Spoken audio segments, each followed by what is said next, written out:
Welcome to the Ellevate podcast, conversations with women changing the face of business. And now your hosts, Kristy, Wallace, and Maricella, Herrera. Hello and welcome to the Ellevate podcast. This is your host, Kristy Wallace, with my co-host, Maricella Herrera. Hey, Maricella. Hey, Kristy. How's it going? It's going pretty great. I'm no complaints. Cool. Well, I'm heading, as you know, soon. You are in warm temperatures, and I will be heading to warm temperatures soon too. I'm going to the House of the Mouse with my family and extended family. I love Disney. I love Disney. You're going to have a great time, but yes, that will not be a vacation. That will be a lot of walking, taking care of kids, taking care of family. But you'll have a great time, I'm sure. And your kids are going to love it. They're going to have such a blast.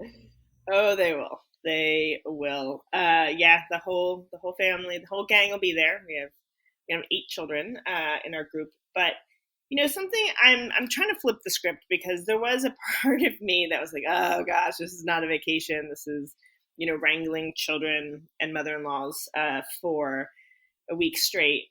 But on the flip side, things that I'm really excited about, obviously sunshine and warm weather. I'm excited to just move my body, to get out and be active. I mean, especially after, being in my home all the time, working from home. I'm excited about the different creative inputs. I used to love times when I was really struggling with a problem or challenge at work. I love to just take walks around New York City and look at architecture and building and people. And so I think Disney is just going to be this place where the sights and the sounds and all the inputs and walking around and just moving your body is going to be something that I really needed for a while. You get to walk around all the countries in Epcot. So that'll be a lot. But then I may be imbibing in some beverages that will mute those senses. I was looking at a friend's Instagram, and she was just at Disney, and she drank a drink at every country. She's like, it was probably only a sip at some, but she did it. So maybe you can task yourself with some sort of try a treat from every country. Yeah. We in my higher tolerance days back when I was maybe pre-family or something, I don't know, that might have happened, but now we'll see. I'm up for the challenge. But no, it'll be fun. I'm excited to just get out and expand my mind, and I'll report back. I can't wait to hear what your kids. This is the first time they're going. Benjamin went, but he was really little. He doesn't remember. But yeah, the first time the girls are going. Yeah, I can't wait to hear what they love. I have some predictions. I'm sure you do. Morgan will be thrilled with the Star Wars area that they've done at Animal Kingdom. It's fantastic. And those rides, I think she's going to really, really, really be excited about that. Which is really cool also to say that she is going to be the one most excited about that and not necessarily Ben. Because all the stereotypes of like what should girls be into and what should boys be into. And that's just crap. So. Yeah. Well, that reminds me actually of a story I was reading this week where, I don't know if you read this or not, a college professor stated that women should not be recruited into fields like engineering, medicine, and law, and which I cannot even believe. Yes, what? True. What? So anyway, the student took action, which yes, we're all about action here at Ellevate, and I kudos to the student who took action and has now raised over $70,000 for a scholarship for women studying in those fields. So I was totally inspired by that. And I agree, let's not pigeonhole people and what we think that they should be interested in or capable of. I haven't read this, but that's amazing. I mean, we've been talking about that for years. How is it possible that there are still people saying women should not come into these areas? And much less, how is it possible that someone that's teaching is saying that? I kind of feel really ill about this. Yeah. Well, and that's, to your point there too. I mean, the student said, I felt like my whole college career, I've always been taught to stand up for what you believe in and stand up when other people are being oppressed or discriminated against. So, and yes, you should be taught that. And so here you grow up values from your family, from the communities you're a part of, and then someone who's in a position of power, a professor, who gives you grades and has all this impact on you and your education and your learning, says something like that. And, what do you do? How do you react to that? And how do you take a stand against it? Mm-hmm. I love that this is what she did, because a lot of the times we say, you take a stand and you representation matters and, have role models. But this is like money. This is, let's make it so more people can come, more women can come into these fields. So that's not just talking. That's really, really doing something that will make a difference. Yep. So Ali Orr, thank you so much for that work. We see you and we celebrate you and the impact you're having. Woohoo! Well, talking about impact, I'm excited about our guest today. Jacques-Philippe Piverger is just spectacular, right? And just like Ali Orr, who we're talking about, was like, absolutely not, we're not going to let this professor say these things. I'm going to take action. I'm going to take action on behalf of other people. I'm going to change that, not just for myself, but for others. And Jacques-Philippe does the same thing. He is the co-founder and managing partner of Ozone X, which is an early stage venture capital firm purpose-built to invest and scale mission-driven tech companies. More importantly, companies founded by women, Black, Latinx, and underrepresented individuals.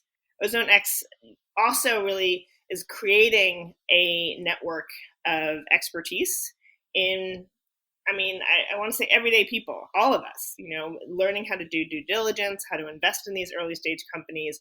So changing that ecosystem too, about who is writing the checks and who's, saying yes to the investment, and also making sure that investment is going to those who need it, who deserve it, who have traditionally been left out of those opportunities.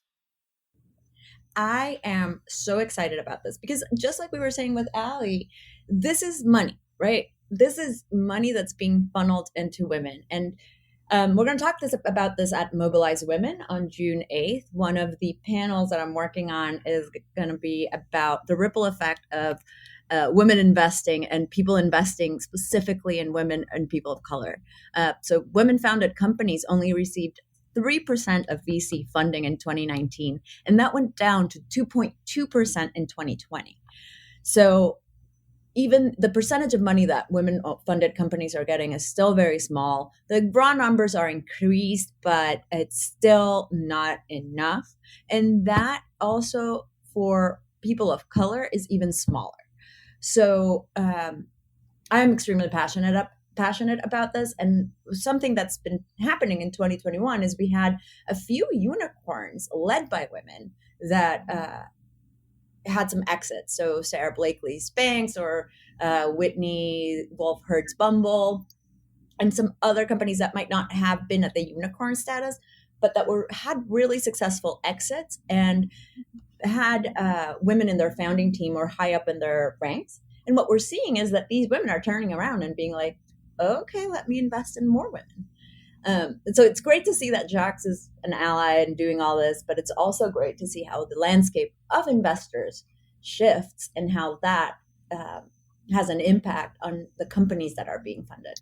Sorry, I could talk about this a lot. So, well, because this is an area that needs change makers. We need change makers like Ozone X and each of us to do our part to support entrepreneurs from underrepresented groups, to support them with our knowledge, our platform, our money, and really look to the future one of those unicorns you were talking about who has not exited, but in their most recent round reached unicorn status is Kate Ryder over at Maven, which is a women's health tech startup. And she's doing really fantastic work. She was on our podcast a couple of years ago, I want to say, back early days of building Maven. And it's just great to see our guests when they evolve in their careers and in their work and continue to have greater and greater impact. Yeah, I remember when Kate was on the podcast. It was a long time ago, and it's great to see that she is doing so well and that Maven is doing so well, because they also do a very important work for women's health. And just again, big plug: Mobilize Women, June 8th, online. It's virtual. It's free. Sign up. You can go to our website at ellevatenetwork.com to get more information. It'll be a great, great day full of interesting conversations, like the one I was saying about entrepreneurship and investments in minority-owned companies, and so much more. We have a full roster of great topics. All right. Well, sign up for Mobilize Women and get ready for my interview with Jacques Felipe.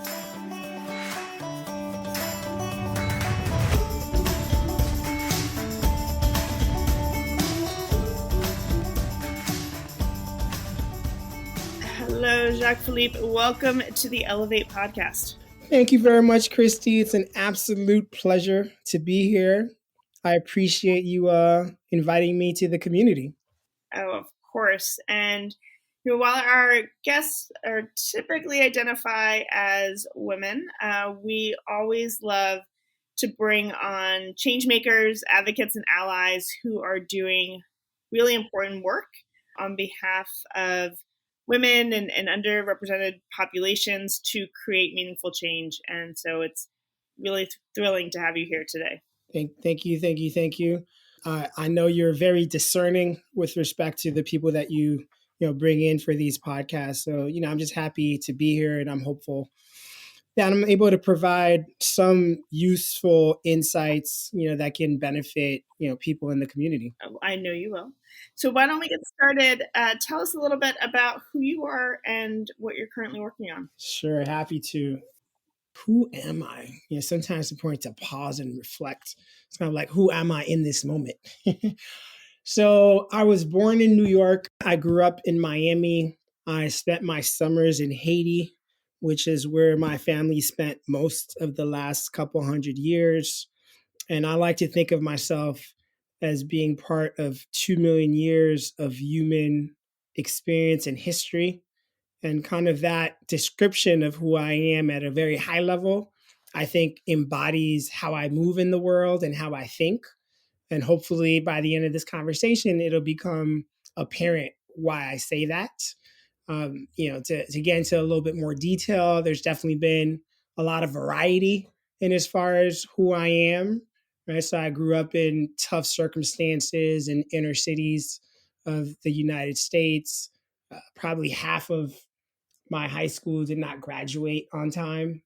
I was pretty active in sports and martial arts. I've been a lifelong martial artist.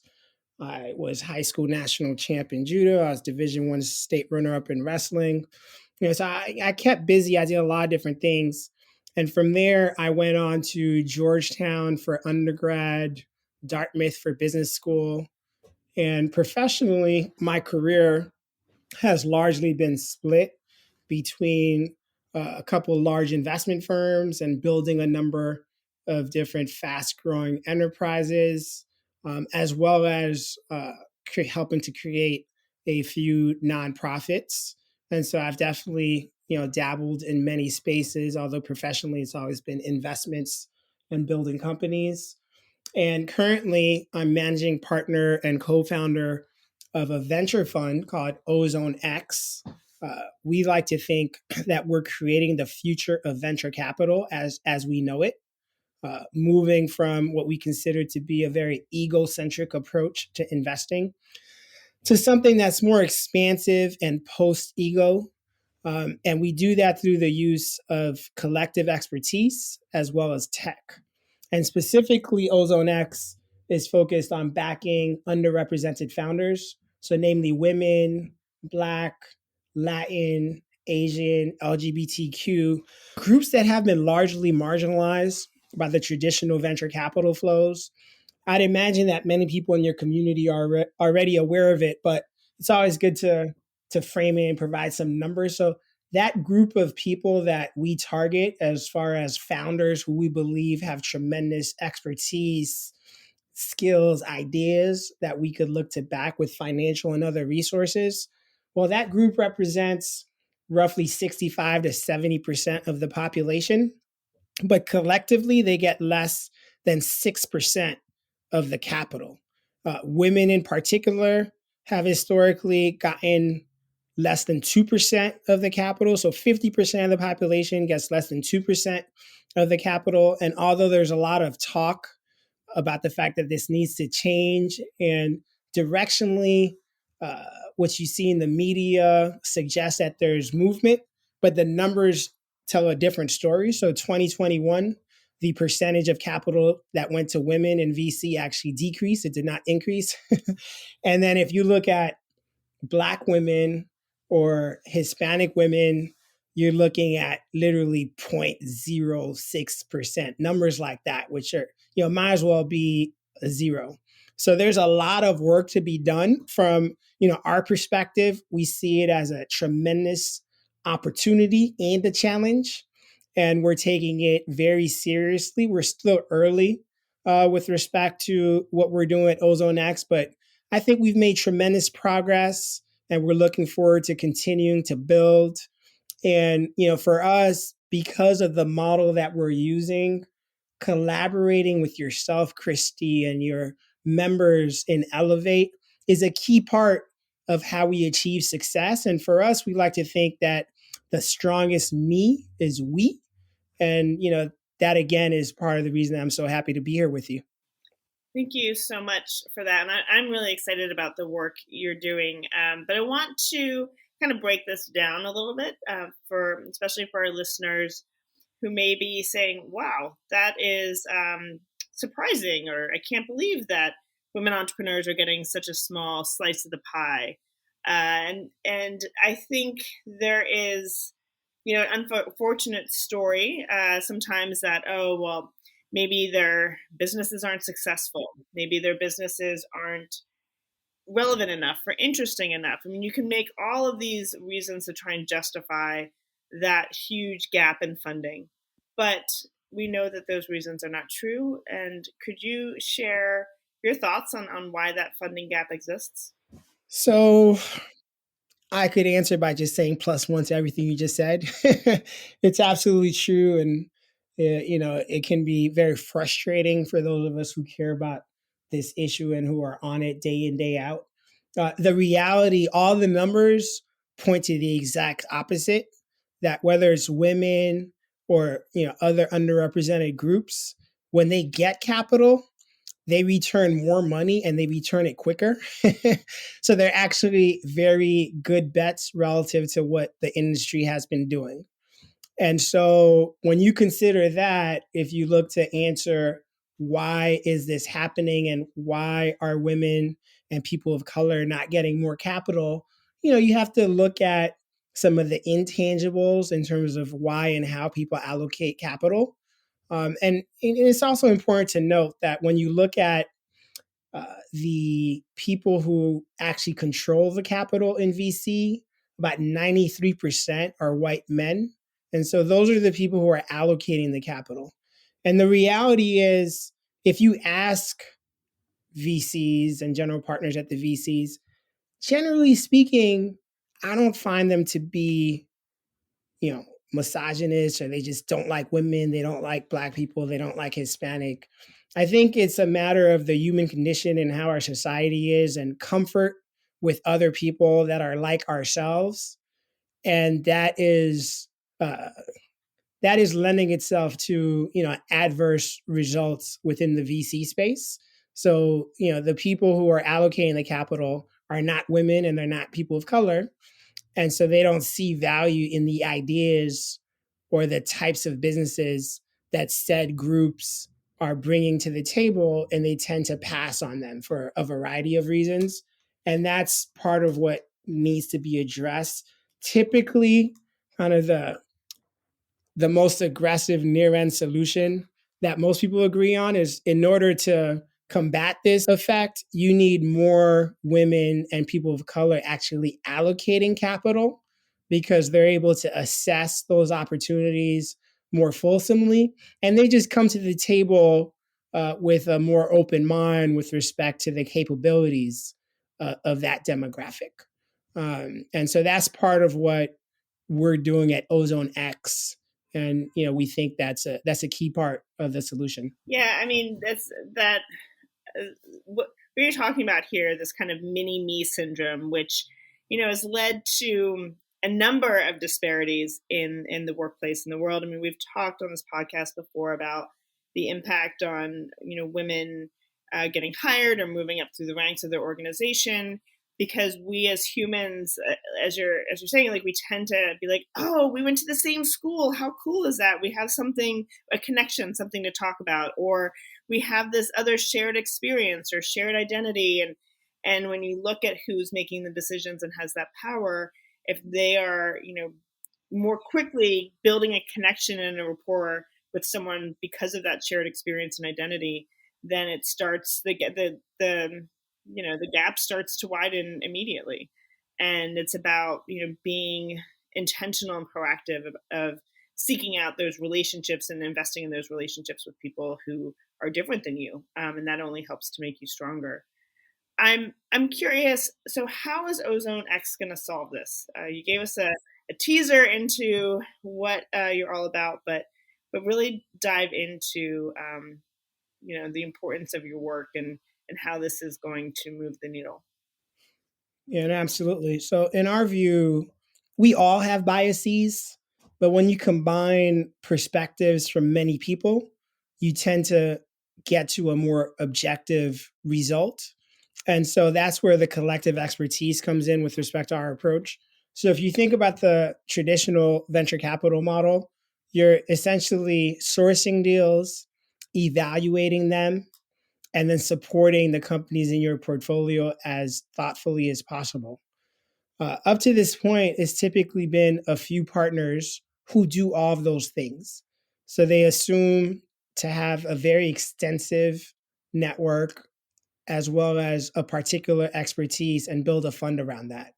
The reality is most people who go that route actually fail. So most VCs don't do well relative to the, public markets even. And that's because the model just doesn't work very well. Individuals are usually not as connected or knowledgeable about particular things as they think they are.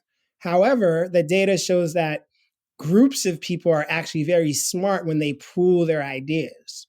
And so we've built that into our model. Right now, we have a little over 650 people in the Ozone community. They're incentivized to source deals, to participate in evaluations, to support companies in the portfolio. They're also able to invest alongside us. So what that does is at every step of the way, we're making our process far more robust than what has historically been done in the traditional model. So the top of our funnel is by design just larger. And so that gives us more optionality.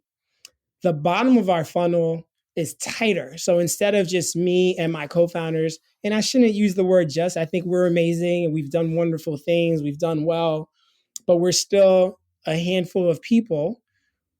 Our model allows us to have 30, 40, 50 relevant sector experts who are involved in the diligence. They provide qualitative info, which is converting to quantitative info and scored on a scale of 1 to 100. And if it meets our threshold, then we're more likely to participate. And what that does is it makes our process more objective. There have definitely been instances where there are companies and founders that I really liked, and I still like them. And I've gotten them through the traditional part of our process. And we would have probably invested at that point. But then once we brought it to the broader community, there were a number of ideas and things that came up that we might have overlooked and they didn't score as well. So we weren't able to invest. So it saves us from our own subjectivity and making investments that might not be sound. And this approach typically lends itself to far more diversity in terms of the types of ideas and founders that one backs. And then with respect to the companies in the portfolio, again, instead of only having the support of a few partners and team members, they now have hundreds of supporters, soon to be thousands of supporters. So we're able to more fulsomely support the companies that we back. So we've literally gone through the entire process, assessed what the weaknesses are, and then use collective expertise with the full tech stack to help us address it in a thoughtful manner. And we've done so in a way that we think is truly scalable. So over the next 5 to 10 years, we believe we can build a VC platform which is truly robust and more relevant within the context of the broad capital market. So my first job after business school was at AIG Investments, and we had about $540 billion in assets under management. I worked directly with the CEO across the investment committees.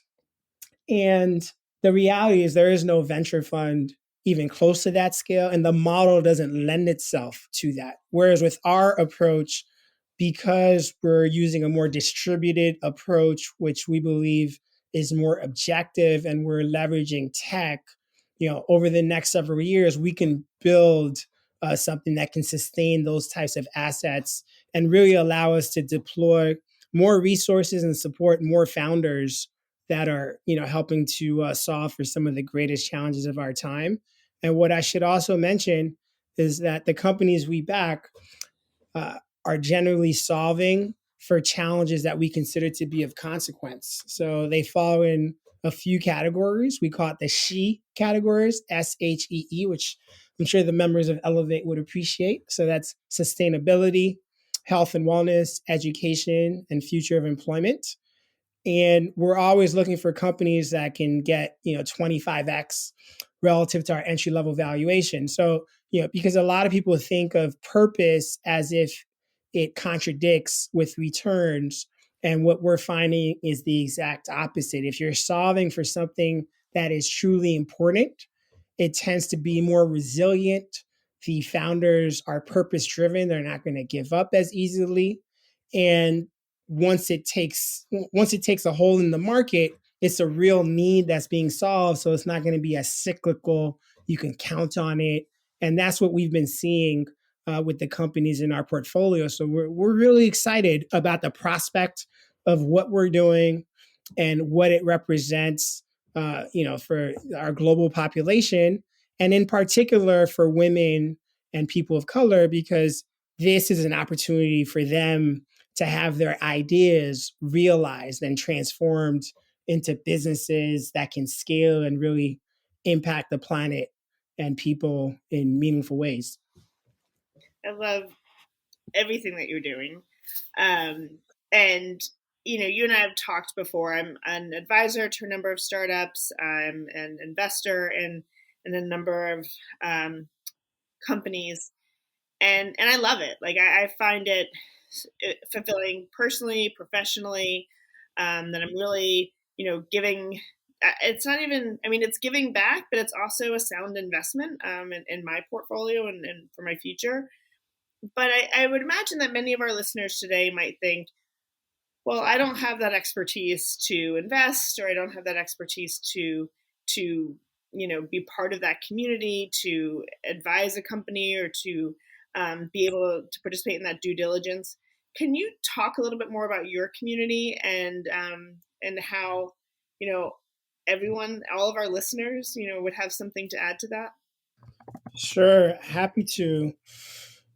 Where to start there? So for us, we have what we call our 3 pillars. So one of them is diversifying the founders that receive capital. Another is diversifying the leadership. So that's the board and advisors that help those teams. And then third is diversifying the cap table. And we think all of those things are super important. And you hit on in particular kind of the advisory and board roles. Those tend to be very elusive for anyone, but especially, women and people of color, largely because the founders are not women and people of color. And so, what we've done with our community, we actually make it really transparent. And so I guess I should mention people could go to our website, ozonex.vc/experts, and just join the community. You can use the code OzoneXJPP, actually just OzoneJPP, to waive fees. But by doing so, when we do different deals, you'll likely be invited to participate and evaluate. I have certain friends who didn't know anything about VC originally, right? They're still smart. They've done wonderful things, but they've never been invited to participate in the evaluation of a company, nor had I. I still haven't. I've only been invited to, my own company evaluations, right? But with our model, we're making it more accessible. So now we have people who have been in our community for a while who have literally evaluated 8, 9, 10 deals. And they know their stuff. They know what to look for. They know the questions to ask. They know what looks like a good presentation, what doesn't. They know where to dig in. And that's part of the value that we're creating, just in terms of a better understanding of the venture sector and how to participate in it. Separately, with respect to the advisory roles and board roles, we create what are called growth teams for the companies that we invest in. And those are starting to come together now. And what that does is we'll have a team of individuals with different types of expertise, right? It could be people with HR expertise, financial expertise, growth expertise, industry expertise, tech expertise, some expertise that's specific to that company. And they're able to work directly with those founders and answer questions and participate. It's not a job. It doesn't take a lot of time, but typically it's quite aligned with the members' interests. So they enjoy learning and it develops that rapport. And it's kind of a natural progression from there as those founders are looking to bring people onto their team, or they're looking for more advisors in a formal capacity or board members. That just becomes a natural segue to that. And also over time, as we make more investments and we get board seats, we're not looking to be on 100 boards, right? Myself and my partners. And nor do we think we would always be the best to be on those boards. Whereas with most VCs, that's another limiting factor because the partners do everything, including join all the boards, and you're not able to add significant value if you're on too many boards. And so part of what we'll be looking to do is really leverage the community and allow them to have that experience and to be able to participate as advisors and board members. And the feedback we're getting is that, this is a very unique opportunity. And we really want people to take advantage of that because, the more people understand the space, the better they'll be able to navigate it and participate in ways that are meaningful. Because, I must say, top quartile venture, if you look at Cambridge Associates and the data over 5, 10, 15, 20, 25-year periods, it actually outperforms top quartile public markets, private equity, and real estate by anywhere from 400 to 900 basis points over all those timeframes. So it's a meaningful asset class when you know how to do it right and to participate in a thoughtful manner. And we just want to make sure that we expand that pie and open the doors and allow more people to be active and participating. Well, I love what you're doing, and I hope that all of our listeners will learn more and really, take some action. Let's take action today.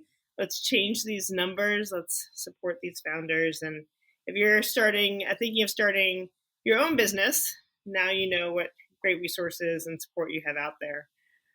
Before we end today, I wanted to have a little fun with you and ask a few questions to kind of spice it up a little bit, to just humor me and answer in, a sentence or less. Are you an introvert or an extrovert? Ambivert. Ambivert. That is a popular response. Well, I thought I was being unique. No, I think we're all somewhere, on that spectrum in our own way. What's your favorite day of the week? Sunday. I usually associate that with time with the family and then also preparation for the week. And since I love what I do, I look forward to getting into it on the Monday. Perfect. Are you an early bird or a night owl? I'm very early. Who would be your dream dinner guest? I'd love to sit down with President Obama. Wouldn't we all? That would be. Please invite me over if that happens. And I'm also. What do you have any pet peeves? Well, I guess going back to 2 questions ago, being an early bird, tardiness among people that I'm interacting with is a pet peeve. So I grew up. I don't think my mom's listening to this, with a mother who was perpetually late. So yeah, I'm years of frustration around that I always have to be on time. Stresses my family out a lot. What is your favorite recent read? My favorite recent read. So I've read quite a few books lately, but the one that I've been speaking about the most lately is Breath by James Nestor. I think everyone should read that. I think it has the potential to add years to your life, and it'll allow us to interact more over time. So Breath by James Nestor. Okay. I'm intrigued. I will go get it. And do you have a final thought you want to leave with our listeners here today? My final thought, I'd like the listeners to close our eyes collectively. Inhale, exhale. Imagine a world where we are all our authentic selves. Isn't that amazing? And I'd like us all to realize that realizing that world is actually within our control, and it starts with each one of us. Thank you for that. I'm still sitting here with my eyes closed and breathing in, because I want to manifest that and really see that happen. And I believe that with you and the community you're building and our community at Ellevate, that this will happen, that we will make it happen. So thank you so much for joining us today on the Ellevate podcast. Well, thank you, Kristy. This is amazing. I can't iterate enough how important it is, the work that you're doing and your team, and getting people to really focus on the needs of women and the challenges that are faced every day. So I just want to thank you from the bottom of my heart, and I'm here to be supportive in any way that I can. So thank you again. Thank you.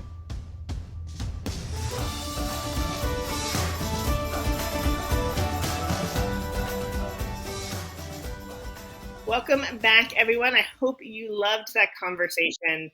We always get excited about the topics we cover here on the Ellevate podcast. So tell us what resonated with you. Tell us what topics or which podcasts and guests you've been most excited about.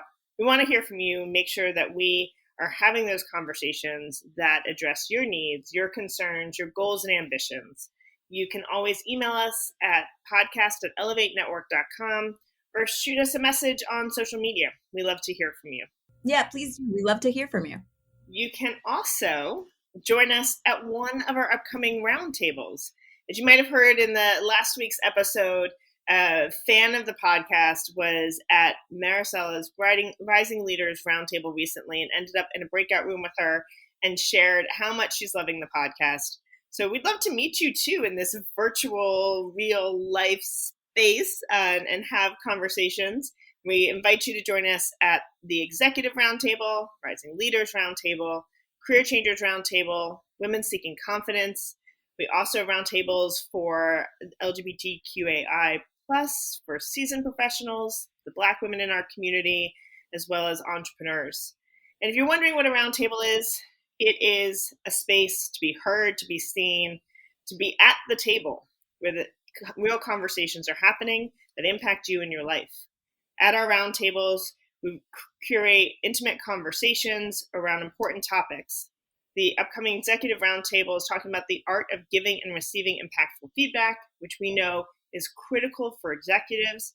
How do you give that feedback that leads to action, that leads to progress, that leads to that support that you want to be giving your teams? So join us at one of those roundtables, because not only do we hear from experts on this topic, but we bring it into small breakout rooms where you're going to make connections, learn from your peers, and be able to really put this conversation into action in your own life. Yeah, I hope you can join us for the Rising Leaders Roundtable. That's Thursdays at noon Eastern. I'm always there with some of my friends. And we're going to be talking about leading high impact meetings. So if you've been listening to the podcast, you will have heard a theme of me being anti-meeting lately. So a few weeks ago, we had my conversation with Miriam on kill the meeting. So kind of going through that topic, how do we make our times more impactful when we have those conversations?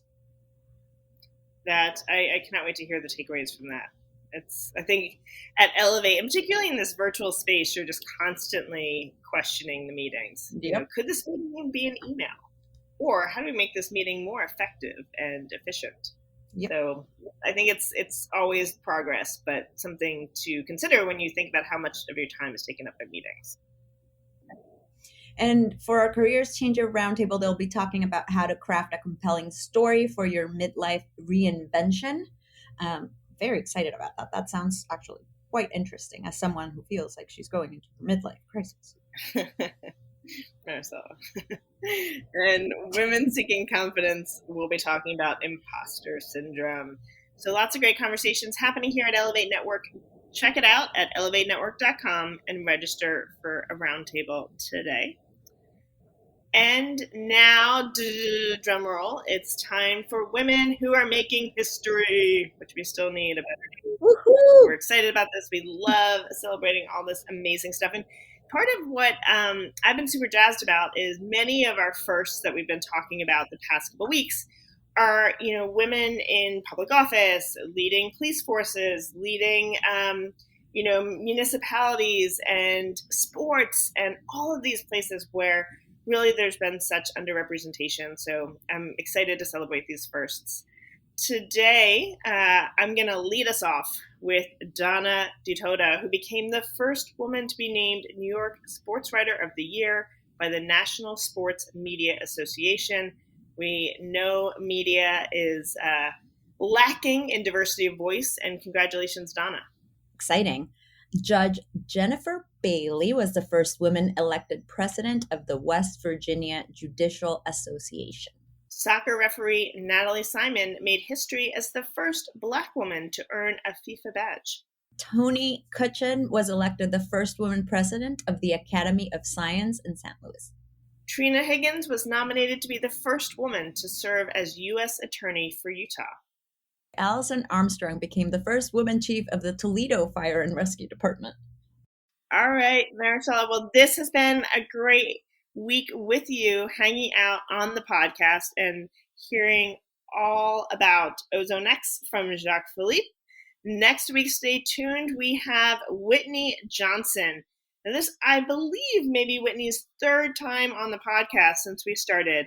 And we love having Whitney on because she talks so much about, you know, building that A-team, navigating that S-curve of your life. And now she's going to be talking about smart growth, how to grow your people to grow your company.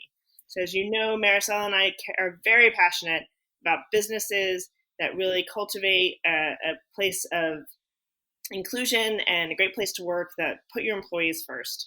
And Whitney Johnson is CEO of the tech-enabled talent development company Disruption Advisors, an Inc. 5000 fastest growing private company in America, and one of the 50 leading business thinkers in the world as named by Thinkers 50. Whitney's great. Every time she's on, there's some great nuggets to learn. So I'm very excited.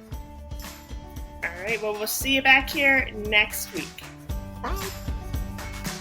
Thanks so much for listening to Ellevate. If you like what you hear, help a girl out. Subscribe to the Ellevate podcast on iTunes. Give us 5 stars and share your review.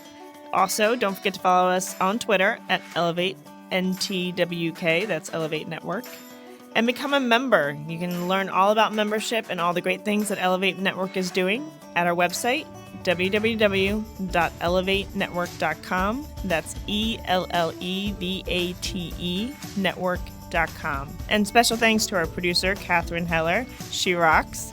And to our voiceover artist, Rachel Griesinger. Thanks so much, and join us next week.